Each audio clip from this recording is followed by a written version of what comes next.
Israel, Iran ప్రస్తుతం ప్రపంచ దేశాలను టెన్షన్ పెడుతున్న పేర్లు ఇవి.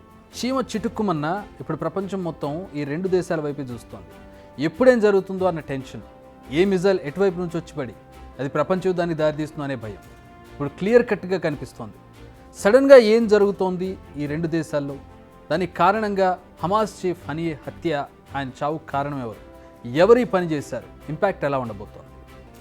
8 నెలలుగా సాగుతున్న ఇజ్రాయెల్ హమాస్ యుద్ధంలో ఎన్నో పరిణామాలు జరిగాయి.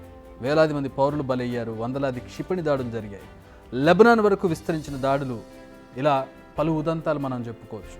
అలాంటి యుద్ధంలో తాజాగా అత్యంత కీలకమైనటువంటి సంఘటన జరిగింది. అతి భయంకరమైన హమాస్ ఉగ్ర సంస్థ అధిపతి ఇస్మాయిల్ హనియా హత్యకు గురయ్యాడు. అతడి వయసు 62. ఈ విషయాన్ని ఇరాన్ ప్రభుత్వం మీడియానే అనౌన్స్ చేసింది. అయితే హనియా చావుకు ఇజ్రాయెల్ కారణమని హమాస్ చెబుతోంది. అసలు హనియా ఎలా చనిపోయాడు, అంతకుముందు ఏం జరిగిందన్నది ఇప్పుడు కొంచెం మాట్లాడుకోవాలి. 2 నెలల కిందట ఇజ్రాయెల్ దాడిలో లెబనాన్లోని ఇరాన్ గార్డ్స్ హతమయ్యారు. దీంతోనే ఇజ్రాయెల్ ఇరాన్ యుద్ధం తప్పదని అనుకున్నారు. ఇరాన్ ధీటుగానే స్పందించినా అది అక్కడితో ఆగిపోయింది. కానీ ఇప్పుడు హమాస్ చీఫ్ను ఇరాన్ రాజధాని టెహ్రాన్లోనే హతమార్చారు. అంటే ఇది తీవ్ర పరిణామం. అంతేగాక 8 నెలలుగా సాగుతున్న యుద్ధం ఇప్పుడు ఎక్కడికో వెళ్ళనుంది. ఎందుకంటే చనిపోయింది మామూలు వ్యక్తులు కాదు, వచ్చింది మామూలు ఈవెంట్కు కాదు. ఎందుకంటే ఆయన అసలు ఇరాన్లోనే ఉండడు, కానీ ప్లాన్ ప్రకారం అటాక్ చేశారు. అసలు ఇదంతా ఎలా జరిగిందో ఒకసారి చూద్దాం. ఇరాన్లో ఇటీవల ఎన్నికలు జరిగి అధ్యక్షుడిగా మసూద్ పెజెష్కియాన్ ఎన్నికయ్యారు. ఆయన ప్రమాణ స్వీకారానికి హాజరై తిరిగి వచ్చిన హనియాను ఆయన ఇంటి వద్దనే మట్టుబెట్టారు. ఈ ఘటనపై దర్యాప్తు మొదలుపెట్టింది ఇరాన్. అయితే హనియా కరుడుగట్టిన హమాస్ ఉగ్రవాది. అతడు పుట్టిందే గాజా సిటీకి దగ్గరలోని ఓ శరణార్థి శిబిరంలో. 1980ల చివరిలో తొలి ఇంతిఫాదా సమయంలో హమాస్లో చేరాడు. 90లో అతడి పేరు వెలుగులోకి వచ్చింది. హమాస్ను స్థాపించిన అహ్మద్ యాసిన్కు రాజకీయ సలహాలు ఇస్తూ అత్యంత సన్నిహితుడయ్యాడు. హమాస్లో అంచెలంచెలుగా ఎదిగాడు. 2004లో ఇజ్రాయెల్ దాడిలో అహ్మద్ యాసిన్ చనిపోయాక హమాస్లో హనియాదే హవా. ఇప్పటికీ ఆయన బ్యాక్గ్రౌండ్పై ఒక క్లారిటీ వచ్చింది కదా. నిజంగానే హనియా సామాన్యుడు కాదు. 2006లో పాలస్తీనా ప్రధానిగా ఎన్నికయ్యాడు. అంటే గాజా సహా పాలస్తీనా మొత్తానికి ప్రధాని అన్నమాట. కానీ 2007లో హనియాను పాలస్తీనా నేషనల్ అథారిటీ అధ్యక్షుడు మహమూద్ అబ్బాస్ తొలగించారు. కానీ దీన్ని హనియా లెక్క చేయలేదు. గాజాకు ప్రధానిగా కొనసాగుతున్నాడు. 2017లో హమాస్ అధిపతి అయ్యాడు.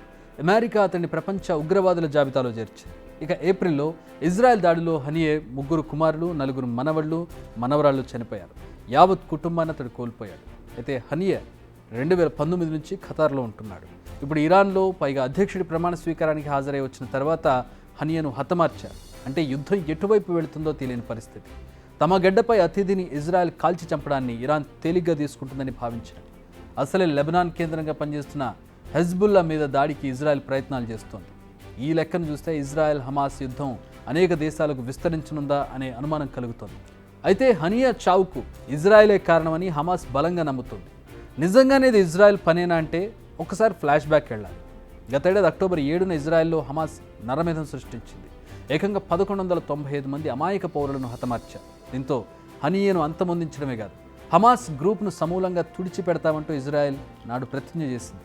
అప్పటి నుంచి ఇజ్రాయెల్పై దాడులకు ప్రతీకారంగా గాజాలో ప్రతీకార సైనిక చర్యలు కొనసాగుతూనే ఉన్నాయి. ఇప్పుడు మెయిన్ పిల్లర్ అయిన హనియాను హతమార్చారు. బట్ ఇజ్రాయెల్, అమెరికా దేశాలు ఇంతవరకు హనియా హత్యపై స్పందించలేదు. సో ఇప్పుడున్న పరిస్థితిలో ఒక్క నిప్పురవజాలు అడవి మొత్తం తగలబడిపోవడానికి అన్నట్టుగా ఉంది పరిస్థితి. అందుకే అన్ని దేశాలు ఈ 2 దేశాల్లో ఏం జరుగుతుందన్నది కీన్గా అబ్జర్వ్ చేస్తున్నాయి. ముందు జాగ్రత్త చర్యలు కూడా తీసుకుంటున్నాయి. ఇజ్రాయెల్, అమెరికా బలగాలు ఓ సైడ్ మోహరించాయి. ఇక ఇరాన్ కూడా అరబ్ కంట్రీస్లో తనకు మద్దతు ఇచ్చే వారికి ఇప్పటికీ అలర్ట్ చేసింది. హమాస్, హౌతీలను హైలైట్లో ఉంచింది. సో ఇప్పుడు ఒక చిన్న నిప్పురవజాలు అంతర్జాతీయ పరిణామాలు మారిపోవడానికి, ఈ దేశాల మధ్యలో యుద్ధాలు రావడానికి. లెట్స్ సీ హనియా మృతికి హమాస్ ఎలాంటి చర్యలు చేపడుతుందని. బిగ్ టీవీ అవుట్లుక్ కథనాలు నచ్చితే వెంటనే బిగ్ టీవీ ఛానల్ ను సబ్స్క్రైబ్ చేయండి.